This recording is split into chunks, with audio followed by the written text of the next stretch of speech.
Story நேரம் Tamil வியூவர்ஸ்க்கு hi. நம்ம சீரிஸோட 9th எபிசோட்ல என்ன ஆக போகுது அப்படின்னு தான் இன்னைக்கு இந்த வீடியோல பார்க்க போறோம். லாஸ்ட் எபிசோட்ல ஷீச்சிக்கு விஷயம் தெரிஞ்சிருக்கா இல்லையான்னு செக் பண்றதுக்காக வைஷாவ ரூம்க்கு செக் பண்ற மாதிரி உள்ள வந்தான். அதோட தான் முடிஞ்சது.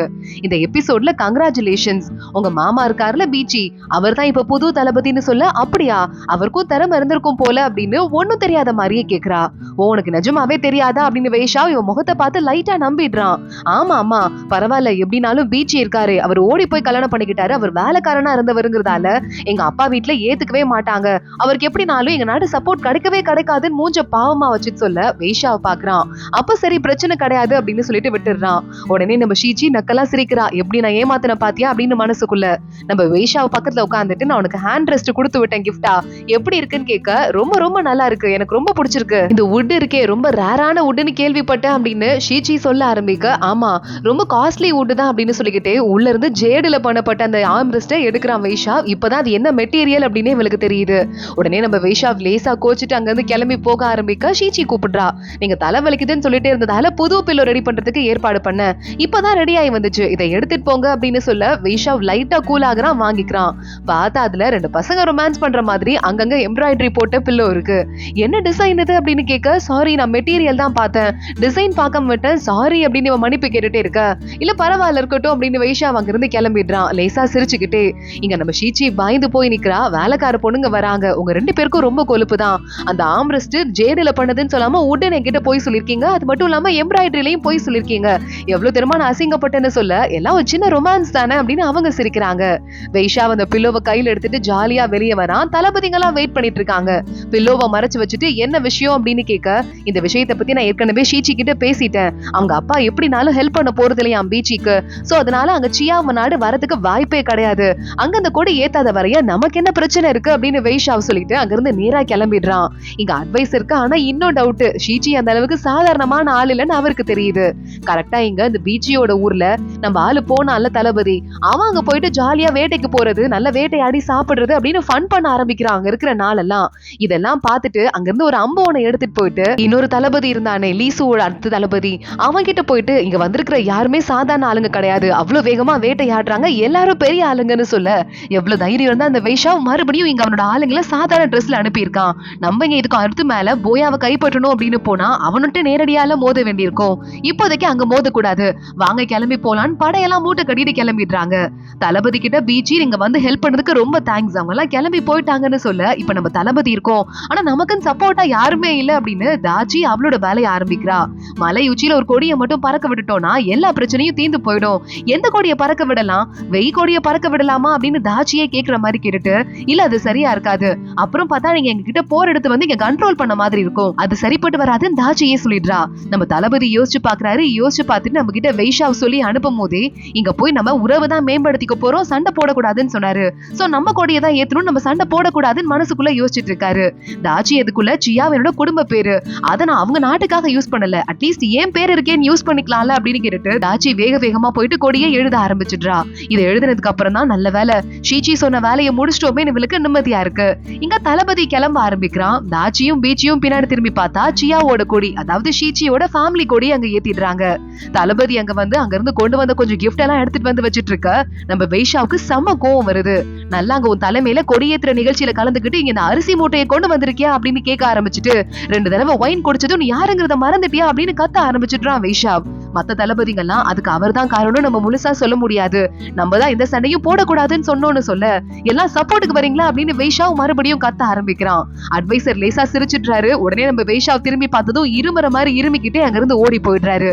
என்ன அண்டர்ஸ்டாண்டிங் இது, மிஸ் அண்டர்ஸ்டாண்டிங்ல இவ்வளவும் போயிருக்கு, இதுக்கு காரணமான ஆளை நான் சும்மா விட மாட்டேன், நான் அவளை ரொம்ப கம்மியா மதிப்பு போட்டேன், ஆனா என்ன நம்ப வச்சு ஏமாத்தி கழுத்து அறுத்துட்டா, இதுக்கு மேல நான் விடவே மாட்டேன் அப்படின்னு சொல்லிட்டு போயா இப்ப நம்ம கையை விட்டு போயிடுச்சு. ஆனா அதுக்கும் பக்கத்துல சிங் இருக்குல்ல, சிங் இருக்கே, அந்த நாடை நம்ம கைப்பற்றிட்டோம் அப்படின்னா தான் நமக்கு நல்லது. ஏன்னா இப்ப போயாக்கு பக்கத்துல தான் பன்னி இருக்கு, பன்னியில நம்ம ஆளுங்களை நிறுத்தினா அந்த நாட்டை ஈஸியா அட்டாக் பண்ணலாம் அப்படின்னு தான் ஆளுங்களை நிறுத்தணும். இப்ப போயா அவங்க கைக்கு போயிருச்சுங்கிறதால பன்னியில அட்டாக் பண்ணா போயால இருக்கிறவங்க நம்மள திருப்பி அட்டாக் பண்ணுவாங்க. சோ நம்ம சிங்க போய் பிடிக்கணும், அது யார்கிட்ட இருக்கு, லூயன் கையில தானே இருக்கு, அவங்க கிட்ட போய் சிங்க முதல்ல பிடிக்கணும், அதுக்கான ஏற்பாடு பண்ணுங்க. அப்படி நம்ம பிடிச்சிட்டோம்னா போயாவை டைரக்டா அட்டாக் பண்ணலாம், அவங்களால நம்மள தடுக்கவே முடியாது அப்படின்னு சொல்ல, அது மட்டும் இல்லாம இதுக்கு மேல ஷீச்சி என்னெல்லாம் லெட்டர் எழுதுறாலோ அது ஏன் கிட்ட இருந்து தான் போகணும் அப்படின்னு வைஷாவ் சொல்லிடுறான். தளபதிக்கு தலையே சுத்துற மாதிரி இருக்கு. இந்த ஆப்பர்ச்சுனிட்டியை எப்படியாவது நான் யூஸ் பண்ணிக்கணும் அப்படின்னு அவர் பேசிக்கிட்டு இருக்க, கல்யாணமே பண்ணிக்க கூடாது, ஆளுக்கு மைண்ட் கேம் விளையாடுறாங்க அப்படின்னு மத்த தளபதிங்க எல்லாம் புலம்புறாங்க. வைஷாவ் நேரா ஷீச்சியை பாக்குறதுக்கு போறான். அதுக்கு முன்னாடி எக்கச்சக்கமான சாப்பாடு வந்து அங்க இருக்கு. உங்க அக்கா வீட்ல இருந்து நிறைய சாப்பாடு வந்திருந்தது, அதுதான் உனக்கு சமைச்சு கொண்டு வந்திருக்கேன். இந்த அரிசி எல்லாம் உங்க அக்கா கொடுத்ததுதான் சொல்ல, இது சாப்பாடு நேரம் கூட இல்லையே, இப்ப எப்படி சாப்பிடுறது, எனக்கு பசிக்கல அப்படின்னு ஷீச்சி சொல்லிக்கிட்டு இருக்கா. பரவாயில்ல, நீ எனக்கு ஷூ கொடுத்த, பில்லோ கொடுத்த, எவ்வளவு ஹெல்ப் பண்ணிருக்க, இதுக்கு நான் தேங்க்ஸ் சொல்ற மாதிரி இந்த சமையலை பண்ணி கொண்டு வந்திருக்கேன், சாப்பிடு அப்படின்னு சொல்லிட்டு அவளை சாப்பிட வைக்கிறான். அவ பிளேட்ல எக்கச்சக்கமா சாப்பாடு வைக்கிறான். இவ்வளவு நாள சாப்பாடு முடியாதே அப்படின்னு ஷீச்சி சொல்றா. சாப்பிடலாம் சாப்பிடலாம் சாப்பிடுன்னு வைஷா ஃபோர்ஸ் பண்ணிக்கிட்டு இருக்கான். இங்க அது இன்னொரு தளபதி வந்துட்டு, இந்த பப்ளி கிட்ட பேசலாமா பேசக்கூடாதா, ஷீச்சி மேடமோட ஊர்கிட்டே நம்மள வச்சுக்க கூடாதுன்னு சொல்லிருக்காருன்னு தளபதி போயிட்டு இருக்கான். அங்க பப்ளி வந்துடுறா. என்னையா என்கிட்ட பேசவே மாட்டேங்கிற, கண்டுக்காம போயிட்டு இருக்கான்னு சொல்ல, இங்க பாரு, நாங்க ஏற்கனவே சிங்க அட்டாக் பண்ணணும், உங்களால போயால எங்களுக்கு செம்ம அசிங்கமாயிருச்சு, இதுக்கும் மேல தாங்காதுன்னு தளபதி அங்க இருந்து கிளம்பிடுறாரு. ஷீச்சி பாத்துட்டு இருக்கா. என்னால இதுக்கும் மேல சத்தியமா சாப்பிட முடியலன்னு சொல்ல, அப்படிலாம் சொல்லக்கூடாது, கண்டினியூ பண்ணு அப்படின்னு வைஷா அவளை ஃபோர்ஸ் பண்ண ஆரம்பிக்கிறான். நான் ஏதாவது தப்பு பண்ணிட்டேன்னா என்ன ஆச்சு அப்படின்னு ஷீச்சி கேட்க, நீ உன் ஃப்ரீ டைம்ல என்ன பண்ணிட்டு இருக்க, உன் அக்கா இருக்காளே தாச்சி, அவளுக்கு லெட்டர்லாம் எழுதிட்டு இருக்கியா, அதுல நிறைய க்ளூ கொடுத்துட்டு இருக்கியா, கொடியேத்த சொல்லி நீதான் எழுதினியா அப்படின்னு வைஷா ஒரு வழியா கேட்டுறான். உடனே ஷீச்சி வாயை மூடிக்கிறா. இன்னும் எவ்வளவுதான் தந்திரமா நீ இருப்பேன்னு எனக்கு சத்தியமா புரியல அப்படின்னு வைஷா சொல்ல, ரூம்குள்ள அடைஞ்சு கிடக்குற பொண்ணு நான் எப்படி தந்திரமா இருக்க முடியும் அப்படின்னு கேட்டுட்டு இருக்கா. உன் மேல நான் கில்ட்டியா இருக்கேன் அப்படிங்கிற காரணத்தை யூஸ் பண்ணிட்டு என்கிட்ட பேசி மயக்கி மியூசிக் வாசிக்கிற மாதிரி நடிச்சு அக்காவை மிஸ் பண்றேன்னு சொல்லி அது மூலமா என்ன ஏமாத்தி இருக்க, எல்லாமே நடிப்பு, அதானே, இவ்வளவு கேவலமா ஒருத்தங்க மியூசிக் வாசிக்க முடியுமா நானே கூட யோசிச்சேன். ஆனா அந்த தளபதியை துரத்துறதுக்கு எங்க ஆளுங்களே யூஸ் பண்ணிக்கிறதுக்கு, அந்த கொடியை ஏத்துறதுக்கு முன்னாடியே என்கிட்ட சொல்லி இருந்திருக்கலாம்லன்னு கேட்க, உடனே ஷீச்சி சிரிச்சுட்டு உங்க கொடி ஏத்திட்டாங்களா அப்படின்னு பல்ல காட்டுறா. போய் மூஞ்ச கண்ணாடியில பாரு, எவ்வளவு கேவலமான தந்திரமான இருக்குங்கிறது உனக்கு அப்பயாவது புரியும். என்னதான் நான் என் பொண்டாட்டியா உன்னை பார்க்க ஆரம்பிச்சாலும் என்னோட சியாவ் நாட்டு பொண்ணாதான் இருக்க போலன்னு சொல்ல, சியாவும் வெயும் தான் இப்ப சம்மந்திங்களா ஆயிடுச்சு, நீங்க என்ன எங்களை அட்டாக்கா பண்ண போறீங்க, அப்புறத்துக்கு இந்த மாதிரி கோவப்படுறீங்க, அங்க ஒரு கொடி பறந்தா இப்ப என்ன அப்படின்னு ஷீச்சி கேக்குறா. நீ ரொம்ப வந்து வார்த்தையில விளையாடிக்கிட்டு இருக்க, உங்ககிட்ட பேசி என்னால ஜெயிக்க முடியாது, ஆனா என் கத்திய உன் நாட்டு மேல இருந்து நான் எப்பவுமே எடுக்க மாட்டேன், எப்பவுமே நான் பாத்துக்கிட்டே தான் இருப்பேன் அப்படின்னு சொல்லிட்டு அவன் அங்க இருந்து கிளம்பி போயிடுறான். கரெக்டா அப்ப பப்ளி வரா.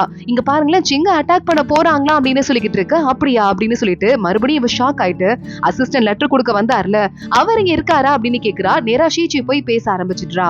நான் சொல்ற விஷயத்த தாச்சி கிட்ட நேரா சொல்லணும், இப்ப நான் லெட்டர் எழுதுனா கண்டிப்பா அது நேரா தாச்சிக்கு போகாது அப்படின்னு ஷீச்சி அவருக்கு உடம்பு சரியில்லைனாலும் பரவாயில்ல போய் விஷயத்த சொல்லுங்க அப்படின்னு ஒரு முக்கியமான விஷயத்த சொல்றா.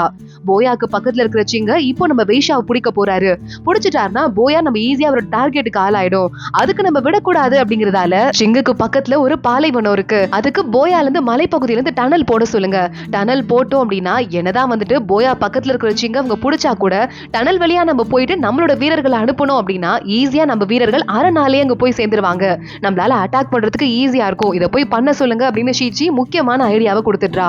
அவரும் கிளம்பிடுறாரு. இங்க வைஷா இருக்கானே, அந்த சிங்க நாட்டை ஜெயிக்கிறதுக்காக படையெடுத்து அவன் கிளம்பிடுறான். ஷீச்சி தான் போய் அவனுக்கு பாய் சொல்லி வழி அனுப்பிட்டு வரா. ஷீச்சிய இப்ப வைஷாவோட பாட்டி கூப்பிடுறாங்க, வந்து உட்காருமா, அந்த கேம் விளையாட தெரியுமா அப்படின்னு கேக்குறாங்க. கொஞ்சமா தெரியும் அப்படின்னு ஷீச்சி சொல்ல, ஒருத்தங்க ஜெயிக்கிற மாதிரி போனா இன்னொருத்தங்க பின்னால விட்டு வழி கொடுக்கணும், அப்பதான் அது கரெக்டான கேமா இருக்கும், ஆனா அதுக்கப்புறமா அவங்க மூளையை யூஸ் பண்ணி ஜெயிக்கிறதும் ஜெயிக்காததும் அவங்க கையில தான் இருக்கு, நான் சொல்ல வரது புரியுதான்னு கேட்க, நீங்க ரிலேஷன்ஷிப்லயும் அப்படிதான் இருக்கணும்னு சொல்றீங்க, நானும் வேஷாவும் என்னதான் எதிரி நாட்டை சேர்ந்தவங்களா இருந்தாலும் இப்ப கல்யாணம் ஆயிடுச்சு, இப்ப நாங்க ஒன்னா இருக்கணும்னு சொல்றீங்க அப்படின்னு ஷீச்சி சொல்லிக்கிட்டு இருக்கா.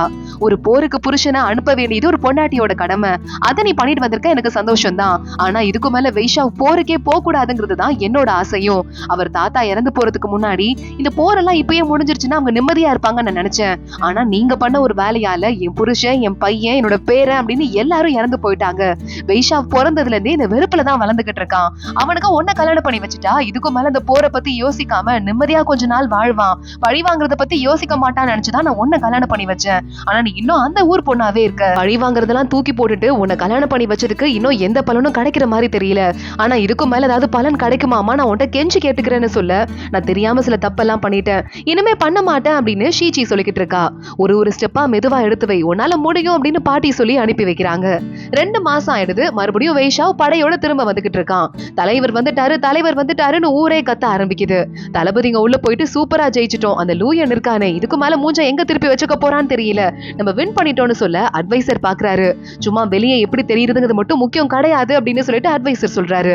ரொம்ப கரெக்ட் தான், இது மட்டும் பத்தாது, இன்னும் நிறைய வேலை நமக்கு இருக்கு, பார்டர்ல பாதுகாப்பா அதிகப்படுத்துங்க, அது மட்டும் இல்லாம அந்த போயா இருக்கே அதுக்கு இந்த சியாவ்ல இருந்து யாராவது, அதாவது நம்ம ஷீச்சியோட நாடுல இருந்து ஏதாவது சப்போர்ட் கிடைக்குதா அப்படின்னு பாத்துட்டே இருங்க.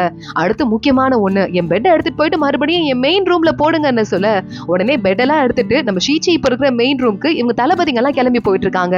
எதுக்கு உள்ள வரீங்க அப்படின்னு பப்ளி கேக்குறா. இது எங்க சாரோட ரூம் தானே, அதுல நாங்க மறுபடியும் போட போறோம் அப்படின்னு. பெட்ல கூட பாதி பாதி தான். இந்த பொண்ணு எதுக்கு எவ்வளவு புக் படிக்குது, எழுத படிக்க தெரியுமா அப்படின்னு ஷேஜியை பத்தி கேட்க, சின்ன வயசு 3 வயசுல இருந்தே அவங்க எழுத படிக்க கத்துக்கிட்டாங்கன்னு அங்க பப்ளி சொல்லிக்கிட்டு இருக்கா. சரி இருக்கட்டும், ட்ரெஸ் எல்லாம் வைக்கிறோம். எந்த பெட்டி காலியா இருக்குன்னு பார்த்தா ஒரே ஒரு மேல உச்சியில இருக்கிற பெட்டி மட்டும் காலியா இருக்கு. பொண்ணுங்க எவ்வளவு ட்ரெஸ் தான் வச்சிருப்பீங்கன்னு திட்டிக்கிட்டே தளபதிங்க அங்க இருந்து கிளம்புறாங்க. அதுல அந்த தளபதி பார்த்துட்டு இந்த பப்ளி இருக்காளே வாயா பேசுறா, ஓவரா பேசிட்டு இருக்கா. யாருதான் அவளை கல்யாணம் பண்ணிக்க போறாங்களோன்னு சொல்ல, நம்ம குடும்பத்துல இருந்து தான் ஒருத்தங்க கல்யாணம் பண்ணிக்கணும் தெரியும்ல, அது கண்டிப்பா நான் கிடையாது அப்படின்னு மத்த அத்தனை பேரும் ஓடிடுறாங்க. அப்ப நானா அப்படின்னு இந்த தளபதியும் அங்க இருந்து கிளம்பி ஓட ஆரம்பிக்கிறான். ஷீச்சி பாத்துட்டு இருக்கா. சரி ஓகே, நான் போயால நம்ம ஷியாவ் கொடியை ஏத்திட்டேன், அதனால எவ்வளவு பழி வாங்க முடியுமோ அந்த அளவுக்கு பழி வாங்கறதுக்கு வைஷாவ் முடிவு பண்ணிருக்காரு. ஒரு பெட்ல பாதி கொடுக்க மாட்டேனா, நான் பண்ணது தப்புதாங்கிறதால நான் அதை ஏத்துக்கிறேன். அதுவும் பாட்டி ஒருத்தங்க ரொம்ப முரண்டு பிடிக்கும் போது ஒருத்தங்க பின்னாடி வரணும்னு சொன்னாங்க, அதையும் நான் ஏத்துக்க போறேன். அவர் தூங்கிட்டு போட்டும் இப்படியே இருக்கட்டும் அப்படின்னு ஷீச்சி சொல்லிடுறா. நம்ம வைஷாவ் அன்னைக்கு அவனோட ஆபீஸ் ரூம்ல படுத்து தூங்கிக்கிட்டு இருக்கான். திடீர்னு அவனுக்கு மறுபடியும் கனவு வர ஆரம்பிக்குது. டக்குன்னு கையில வாள் எடுத்து வேகமா யாரோ கொல்ல வராங்கன்னு அட்டாக் பண்ண போக ஷீச்சி எங்க பக்கத்துல உட்கார்ந்துட்டு இருக்கா. வெளிச்சமா இருந்தது, நல்லா விளக்கெல்லாம் எரிஞ்சு, அதான் நீங்க தூங்கிட்டு இருக்கீங்களேன்னு விளக்கு அணைக்க வந்தேன்னு சொல்ல, உடனே நம்ம வைஷா பார்த்துட்டு ஒன்னும் அணைக்க வேணாம், இங்க இருந்து கிளம்பு. அது மட்டும் இல்லாம ரொம்ப மெல்லிசா ட்ரெஸ் போட்டு என் முன்னாடி வராத, உன் அழகை காட்டி என்ன மயக்கணும்னு பாக்காதன்னு சொல்லிட்டு, நான் அழகெல்லாம் பார்த்து மயங்குற ஆள் கிடையாதுன்னு சொல்ல, எனக்கு அந்த மாதிரி எந்த ஐடியாவும் இல்ல அப்படின்னு ஷீச்சி சொல்றா. நீ இல்லன்னு சொன்னா ஆமான் தானே அர்த்தம் அப்படின்னு வைஷாவ் கேக்குறான். நீங்க சொன்னா சரியாதான் இருக்கும் அப்படின்னு ஷீச்சி போய் அவளோட பெட்ல படுத்து தூங்கிடுறா. வைஷாவ் ரொம்ப கோவத்துல அங்க இருந்து கிளம்பி போயிடுறான். ரூம்லயே படுத்து தூங்கினாலும் ஷீச்சியோட பெட்ல படுக்காம பக்கத்துல ஒரு குட்டி டேபிள்ல தான் வைஷாவ் படுத்து தூங்கிட்டு இருக்கான். ஷீச்சிக்கு ஒரு மாதிரி நர்வஸா இருக்கு. ஆனா வைஷாவ் கிளம்பி போறவன் அட்வைசரை கூப்பிட்டு, நீங்களும் என் கூட கொஞ்சம் வைன் குடிங்கன்னு சொல்ல, எனக்கு இன்னும் உடம்பு சரியா போல, குடிக்கிறது சரிப்பட்டு வராது, நான் சும்மா கம்பெனி கொடுத்து உட்கார்ந்திருக்கேன் அப்படின்னு அட்வைசர் சொல்லிடுறாரு. வைஷாவ் மனசுக்குள்ள எக்கச்சக்க குழப்பம் இருக்குன்னு அட்வைசருக்கு நல்லாவே தெரியுது. உங்க மனசுல ஏதாவது குழப்பம் இருந்ததுன்னா ஒரு முக்கியமான ஆள் இருப்பாங்க, நீங்க அவங்க கிட்ட தாராளமா பேசலாம், என்ன வேணா ஷேர் பண்ணிக்கலாம் அப்படின்னு சொல்ல, எனக்கு அந்த மாதிரி யாருமே கிடையாது, நான் யார்கிட்ட போய் சொல்ல முடியும் அப்படின்னு வைஷாவ் சோகமா இருந்துட்டு இருக்கான். இங்க ஷீச்சி இன்னொரு பக்கம் பாவம் அவரு, நான் வந்து மயக்கிறதுக்கு வரேன் அப்படின்னு, நான் எங்க ஏதாவது ஒரு குற்ற உணர்ச்சியில இருப்பேனோன்னு அதை சரி பண்றதுக்காக சொல்றாரு அப்படின்னு, சரி போய் சூப்பு போட சொல்லு, நான் அவரை பார்த்து கொடுத்துட்டு வரேன் அப்படின்னு ஷீச்சி அங்க இருந்து கிளம்புறா. சூப் எடுத்துட்டு நேரா வைஷாவோட ஆபீஸ் ரூம்க்கு வந்துடுறா. ஆனா அதுக்குள்ள வைஷாவுக்கு பக்கத்துல இருந்த கேண்டில் எல்லாம் அணைஞ்சு போயிருது. மழை கொட்ட ஆரம்பிக்குது. அத்தனை பேரும் இறந்து போயிட்டு அவன் பெட்டிக்குள்ள இருக்கிற ஞாபகம் வந்துருது. பயந்து நடுங்க ஆரம்பிக்கிறான். கையில அந்த பாக்ஸ் அப்படியே கெட்டியா புடிச்சுக்கிட்டு. ஷீச்சி எப்ப வரா, என்ன ஆபீஸ் ரூமே இருட்டா இருக்கு, யாரையுமே காணமேன்னு வெட்டி பாத்துட்டு இருக்க. கரெக்டா பார்த்தா ஒரு ஓரமா மூலையில உட்கார்ந்துட்டு இருக்கான் வைஷாவ். இவ ட்ரெஸ் புடிச்சிட்டு போகாத போகாதன்னு கத்த ஆரம்பிக்கிறான். இங்க என்ன பண்றீங்க, ஏன் இங்க உட்கார்ந்துட்டு இருக்கீங்கன்னு கேட்டுட்டு மெழுகுவத்தி எல்லாம் அணைஞ்சிருக்கிறத பாக்குறா. ஒருவேளை உங்களுக்கு இருட்டுனா பயமா அப்படின்னு சொல்லிட்டு, இல்ல ஒன்னும் இல்ல அப்படின்னு அவளோட கோட்டை கழட்டி போத்தி விட ஆரம்பிக்கிறா. நான் இங்க போய் ஏதாவது டாக்டர் கூட்டு வரேன்னு அவ கிளம்ப, இல்ல போகாத அப்படின்னு வைஷாவ் மறுபடியும் சொல்றான். ஷீச்சி அவனை கட்டி புடிச்சிட்டு, ஒன்னும் இல்ல நான் தான் இங்க இருக்கேன்ல, நான் பாத்துக்கிறேன், யாரும் உங்க பக்கத்துல வர விட மாட்டேன் அப்படின்னு கட்டி புடிச்சுக்க. வைஷாவ் நடுங்கிட்டே அவளை பதிலுக்கு கட்டி புடிச்சிட்டு இருக்கான். அவன் உடம்பெல்லாம் உதற ஆரம்பிக்குது. அடுத்த நாள் காலை ஆகுது. வைஷாவ் தூக்கத்துல இருந்து எந்திரிக்கிறான். நடந்ததெல்லாம் ஞாபகம் வருது. ஷீச்சியோட கோட்டு மேல இருக்கு. அதை கழட்டிட்டு அமைதியா உட்காந்து யோசிக்க ஆரம்பிக்கிறான். அசிங்கமா இருக்கும்ல அப்படின்னு. எங்க நேரா நம்ம ஷீச்சி அங்க அட்வைசர் கிட்ட போயிடுறா. எனக்கு ஏதோ நான் நிறைய தப்பு பண்ற மாதிரி தோணுது, இங்க வைஷாவ் எப்படிப்பட்டவர் அப்படின்னு கேட்க, வைஷாவ் வெளிய இருந்து பார்க்க இரும்பு மாதிரி இருக்கலாம், உள்ள மனசு ஆனா பஞ்சுல செஞ்சதுன்னு கூட சொல்லலாம். ஏன்னா அவர் மனசு பஞ்சா இல்லாம இருந்திருந்தா நீங்க இவ்வளவு நாள் இங்க இருந்திருக்க முடியாது, மத்த எல்லாரும் சேர்ந்து எப்பயோ உங்களை கொண்டு போட்டிருப்பாங்கன்னு சொல்ல, அது கரெக்ட் தான் அப்படின்னு ஷீச்சி சொல்லிக்கிட்டு இருக்கா. உங்க குடும்பத்து மேல இருக்கிற கோவத்துல அவர் உங்ககிட்ட முரண்டு பிடிக்கிறது ஒரு சாதாரண விஷயம் தான். அவரை பத்தி வேற யாருக்கும் தெரியாது, எனக்கு மட்டும் தான் தெரியும். அவருக்கு கூட இருக்கிறவங்களுக்கு எதுவும் ஆகக்கூடாதுன்னு அவர் எப்பவுமே கவனமா இருப்பாரு, அதை நீங்களும் மனசுல வச்சுக்கோங்கன்னு சொல்ல, இந்த அட்வைஸ்க்கு ரொம்ப தேங்க்ஸ் அப்படின்னு நம்ம ஷீச்சி அங்க இருந்து கிளம்புறா. அதோட தான் இந்த எபிசோட் முடியுது. இதுக்கும் மேலேயாவது ஷீச்சி ரொம்ப பழி வாங்குறத பத்தி யோசிக்காம வைஷாவை பத்தி கவலைப்பட போறாளா இல்லையா? பார்க்கலாம் அடுத்தடுத்த வீடியோல. இந்த வீடியோவை லைக் பண்ணிக்கோங்க, மறக்காம நம்ம சேனலுக்கு சப்ஸ்கிரைப் பண்ணிட்டு பெல் ஐக்கனையும் கிளிக் பண்ணிக்கோங்க. அடுத்த வீடியோல பார்க்கலாம். அது வரைய பாய்.